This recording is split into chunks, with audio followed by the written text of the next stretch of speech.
Selamat pagi anak-anak. Bapak rindu sekali untuk bertemu dengan kalian.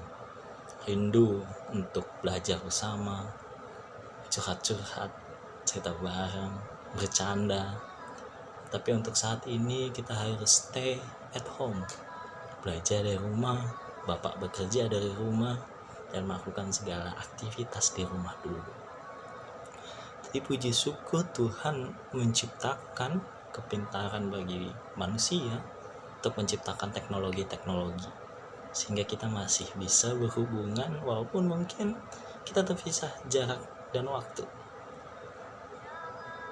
Nah, sebelum kita melakukan aktivitas di pagi hari ini, angka baiknya kita berefleksi dan merenungkan sedikit firman Tuhan seperti biasa yang kita lakukan di sekolah. Nanti Bapak akan bawakan devosi, kalian boleh mendengarkan, kalian boleh menyimak, dan kalian boleh melakukan dalam kehidupan kalian masing-masing. Untuk itu, sebelum kita memulai devosi kita boleh untuk berdoa bersatu dalam doa. Nanti Bapak yang mimpin, kalian boleh ambil sikap doa dengan baik dan kita berdoa bersama-sama. Mari kita berdoa. Tuhan, terima kasih untuk pagi hari ini. Kami kembali boleh bangun dalam keadaan sehat. Kami boleh kembali menghirup udara pagi yang sejuk ini, Tuhan. Terima kasih atas berkat karunia-Mu yang tidak pernah terbalaskan dalam kehidupan kami, Tuhan. Tuhan, sebentar lagi kami akan mendengarkan firman-Mu. Berkatilah agar kami benar-benar merenungkan, benar-benar merefleksikan, dan benar-benar melakukan di dalam kehidupan kami masing-masing. Berkatilah kami, hadirlah di dekat kami, karena kami siap untuk mendengarkan firman-Mu. Amin. Untuk pagi hari ini kita akan membaca firman Tuhan dari kitab Yesaya. Kita boleh ambil Alkitab kita masing-masing, ya. Alkitabnya ada kan ya, nggak ketinggalan kan ya di kelas. Kita buka di kitab Yesaya pasal 40 ayat yang ke-31. Sekali lagi Bapak ulang, kitab Yesaya pasal 40 ayat yang ke-31. Bapak bacakan, nanti kalian boleh untuk mengikuti. Yesaya 40 ayat yang ke-31, tetapi orang-orang yang menanti-nantikan Tuhan mendapat kekuatan baru. Mereka seumpama Raja Wali yang naik terbang dengan kekuatan sayapnya. Mereka berlari dan tidak menjadi lesu, mereka berjalan dan tidak menjadi lelah. Bapak ulang sekali lagi. Tetapi orang-orang yang menanti-nantikan Tuhan mendapat kekuatan baru. Mereka seumpama Raja Wali yang naik terbang dengan kekuatan sayapnya. Mereka berlari dan tidak menjadi lesu, mereka berjalan dan tidak menjadi lelah. Hari ini kita akan membahas tentang burung Raja Wali atau sejenisnya. Burung Raja Wali ini juga bisa dikenal sebagai burung elang gitu ya, karena mereka mirip. Tetapi kalau burung elang dengan burung Garuda itu udah beda. Dari segi bentuk saja mereka sudah beda, ya. Nah, siapa yang nggak tahu burung elang? Kalau nggak tahu, mungkin bisa beli kacang Garuda. Jangan kacang 2 kelinci ya, kacang Garuda. Nah, namanya aja ada kacang Garuda. Biasanya kita bisa lihat tuh ada burung Garuda di situ. Itu burung Garuda. Nah, kalau burung elang sejenisnya, tetapi dia tidak sama, ya. Nah, burung elang ini identik dengan apa ya? Dengan kekuatannya. Tangguh. Dia makan apa tuh? Makan daging, karnivora. Kejam nggak? Kejam banget. Ya, tetapi burung ini melambangkan kekuatan di spesies burung-burung lainnya. Jarang-jarang, mungkin bisa dihitung burung pemakan daging. Ya, kata-kata burung makan biji-bijian. Mungkin matuk-matuk pohon, ya, makan ranting, makan serangga yang kecil-kecil, makan nektar daun, ya. Tetapi burung elang ini melambangkan kekuatan yang memakan daging, yang melambangkan burung ini bisa dihitung keberadaannya. Nah, membahas tentang burung elang, anak-anak pernah dengar nggak tentang burung elang gundul? Atau dalam bahasa Inggrisnya itu kita kenal tentang Black Eagles, burung elang gundul. Burung elang gundul, gundul atau botak pak? Gundul, elang gundul. Tetapi sebenarnya dia nggak gundul, nah. Dia seakan-akan gundul. Mungkin yang kepalanya gundul bisa pegang kepalanya. Biasanya kalau gundul rambutnya dikit kan ya, atau mungkin nggak ada tuh. Kalau nggak ada itu botak, bukan gundul. Ini kita bicara tentang Black Eagles atau elang gundul, tetapi tidak gundul. Kok aneh sih pak? Aneh. Tapi sebenarnya tidak aneh. Seakan-akan elang ini memang tidak mempunyai rambut di kepalanya, tetapi sebenarnya kepalanya ditumbuhi oleh bulu-bulu berwarna putih yang berbeda dengan bulu badannya. Kalau bulu badannya itu hitam, bulu kepalanya putih, dan bulu ekornya itu juga berwarna putih. Ini melambangkan ciri khas dari burung elang. Jadi kalau dilihat dari kejauhan, dari dalam bentuknya saja dan warnanya, orang-orang pasti sudah bisa mengenali kalau ini adalah burung elang dari bentuk, cara dia melihat tajam tuh ya kalau burung elang, dan warnanya gitu ya. Nah, orang Amerika di zaman Presiden Benjamin Franklin ini memilih burung Eagles ini atau Black Eagles, burung elang yang seakan-akan gundul tadi, menjadi lambang negara mereka. Nah, kenapa pak? Jadi lambang negara, ya? Itu sampai sekarang jadi lambang negara Amerika Serikat sampai sekarang. Bisa kalian nanti searching, ya. Mungkin inilah yang dinilai oleh orang-orang Amerika waktu zaman dulu, yang membawakan burung Garuda menjadi simbol kekuatan Amerika dari zaman dulu sampai zaman sekarang. Kalau Indonesia punya tuh ya burung Garuda yang juga melambangkan kekuatan, tetapi rakyat Amerika memilih burung elang menjadi simbol kekuatan bagi negaranya. Nah, di simbol negaranya itu, burung elang itu kan punya 2 kaki ya, digambarkan di lambang negara Amerika juga seperti itu. Di depannya itu ada seakan-akan bendera Amerika Serikat, kaki kanannya memegang daun zaitun, dan kaki kirinya memegang 13 anak panah. Keren ya. Nanti boleh di searching kalau nggak percaya. Lambang, cari di Google tuh, lambang negara Amerika Serikat. Burung Garuda, tengah-tengahnya ada seakan-akan gambar bendera Amerikanya. Di sininya ada tulisan tuh, kalau itu bahasa Latin, Bapak nggak ngerti. Tapi kalau diartikan secara tidak langsung sebenarnya artinya sama bahasa Latin itu. Nah, tadi ya kembali ke kaki burung elang itu. Satu pegang zaitun yang sebelah mana? Sebelah kanan ya. Yang satu megang 13 anak panah. Nah, ini konon melambangkan, sejarahnya melambangkan tentang zaitun itu tentang perdamaian. Dan yang 13 anak panah itu melambangkan kekuatan. Jadi Amerika di satu sisi mereka menunjukkan kekuatan mereka, tapi di satu sisi mereka juga ingin namanya perdamaian. Gitu anak-anak.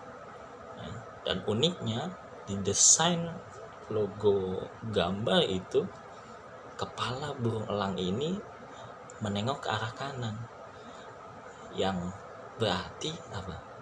Kanan tadi megang apa tuh? Daun zaitun ya.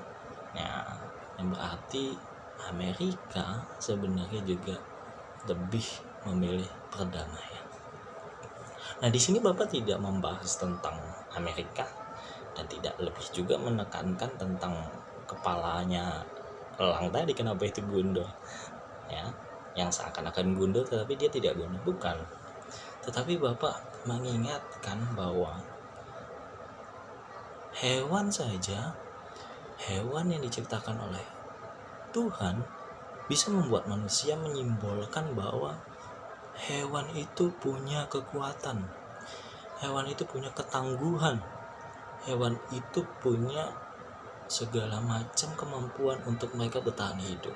Entah dia bisa mampu menyerang, entah dia bisa mampu untuk makan daging, mungkin dia bisa menghindari dalam bahaya, atau musuh-musuhnya pun takut terhadap burung tersebut karena dari ciri fisiknya aja udah nyamin ya. Paruhnya itu, kalau paruh elang itu kan biasanya paruh biasa ya gini ya, kalau paruh elang itu nggak gini kalau digambar, dia melengkung ya, itu lebih bisa merobek daging-daging karena memang dia ditakdirkan sebagai hewan karnivora begitu. Nah, tadi mengacu lagi, balik lagi ke ayat Yesaya 40 ayat 31 ya.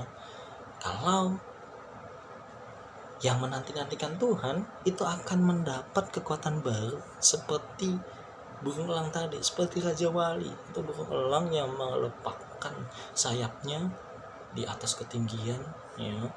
Mereka kena badai, mereka kena apapun, mereka tidak takut ya, dan mereka masih mempunyai ketangguhan itu dalam kehidupan mereka ya. Itu bicara tentang hewan. Sekarang kita bicara tentang pribadi kita. Masa-masa seperti ini memang masa-masa menjenuhkan. Bapak juga jenuh. Mungkin kalau libur itu Bapak nungguin tuh ya siaran bola. Mungkin bisa kita nonton TV. Tapi zaman sekarang, untuk sekarang maksudnya, saat-saat seperti ini setel TV adanya berita. Cari di internet berita. Dan beritanya sama kan ya. Mungkin kalian akan tahu itu berita tentang apa. Tetapi di sini kita bukan menjadi lemah. Kita tidak usah menjadi gentar. Wah, ada virus di mana-mana. Saya nggak usah ngapa-ngapain deh. Saya di rumah aja. Saya hidup dalam ketakutan. Tidak seperti itu. Anak Tuhan, anak pengikut Yesus, tidak disuruh menjadi seseorang yang penakut, tetapi seseorang yang waspada, seseorang yang mengerti akan keadaan, seseorang yang mengerti akan kelemahan diri dan kekuatan diri, seperti burung elang tadi ya. Jika kita menanti-nantikan Tuhan, Tuhan senantiasa memberikan kekuatan baru dalam kehidupan kita. Kita tidak perlu takut, dan memang kita tidak pernah diajarkan untuk takut ya. Mereka berlari dan tidak menjadi lesu, mereka berjalan dan tidak menjadi lelah. Jadi kalau kita hidup di dalam Tuhan, kita tidak perlu takut ya. Kita tidak perlu takut akan situasi, kita tidak perlu takut akan badai yang menantang. Tetapi Bapak tekankan, kita juga tidak boleh ceroboh, kita harus tetap waspada.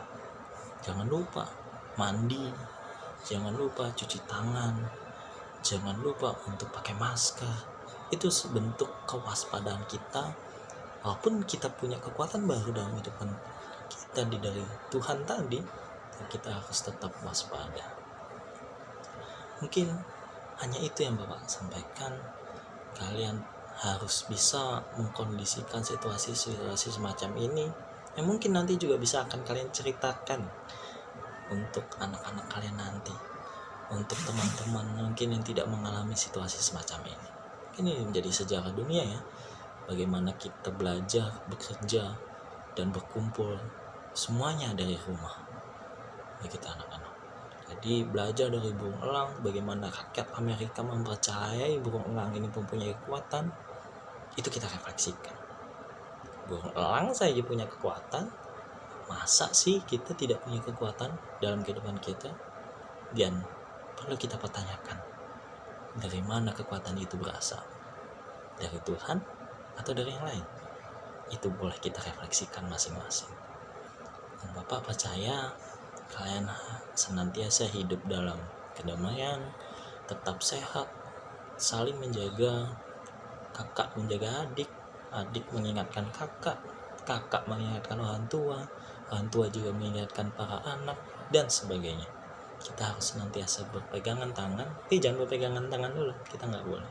Maksudnya berpegangan tangan adalah kita senantiasa bersama-sama memerangi situasi ini. Ya, demikian devosi dari Bapak. Kita bisa bertemu di lain waktu. Mungkin nanti ada siaran devosi lagi dari Pak Baik. Ditungguin aja ya. Untuk itu mari kita berdoa sebagai penutup devosi kita di hari ini. Mari kita berdoa. Tuhan Bapa kami berterima kasih untuk waktu ini kami kembali bisa mendengarkan firman-Mu.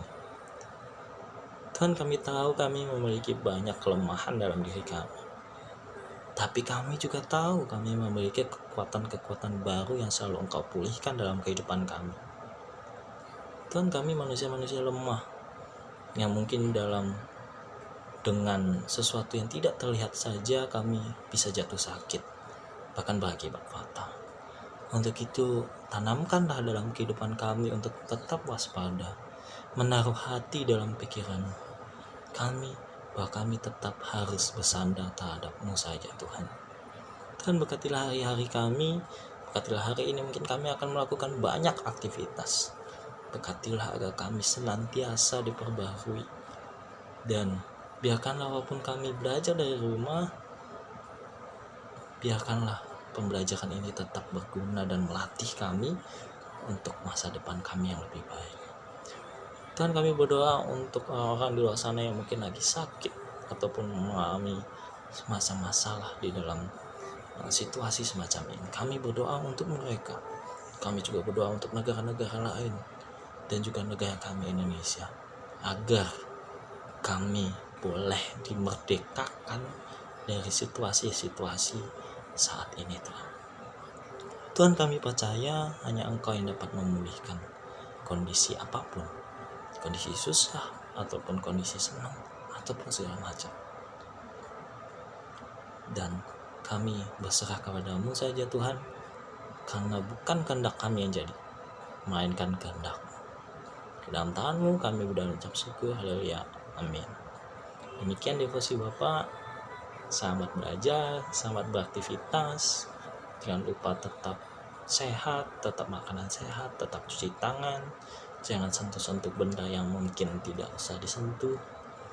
Dan tetaplah berdoa. Dadah.